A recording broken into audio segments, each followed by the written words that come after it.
कोल्हापूर कोर्टामध्ये नेताना प्रशांत कोरटकरवर हल्ला झाला आणि कोल्हापूर कोर्टामध्ये वकिलाकडून कोरटकरवर हल्ला झाला असं पाहायला मिळालं।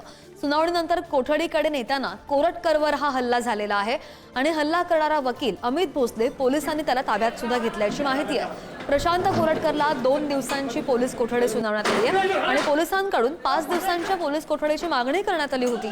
मात्र कोल्हापूर कोर्टाने कोरटकरला 2 दिवसांची पोलीस कोठडी सुनावली आहे आणि कोल्हापूर कोर्टामध्ये वकिलाकडून कोरटवर हल्ला होताना पोलिसांनी जी 7 दिवसाची पीसी मागितली होती त्यावेळी माननीय कोर्टाने 3 दिवसांची पीसी दिलेली होती। पण खरंच पोलिसांचं कौतुकास्पद काम आहे की त्यांनी 3 दिवसात बरीच इन्व्हेस्टिगेशन केलेलं आहे आणि त्यातून बरीच प्रोग्रेस दिसून आली।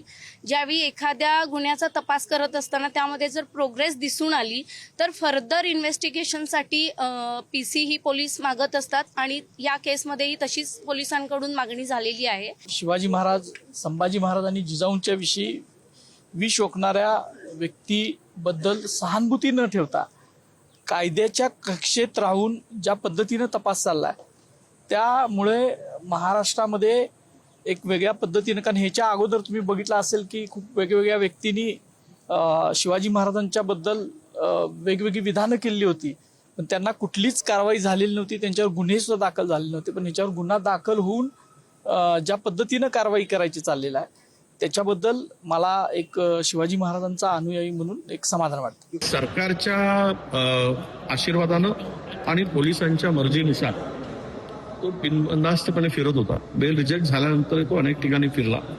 आज कोल्हापुरामध्ये त्याच्यावर ते काही आज हल्ला झाल्याची माहिती आता मिळाली। मी काही व्हिडिओ बघत होतो, जो बोलला महाराजांचा नव्हे तर महाराष्ट्राचा अवमान केला, हा महाराष्ट्र दुरायला।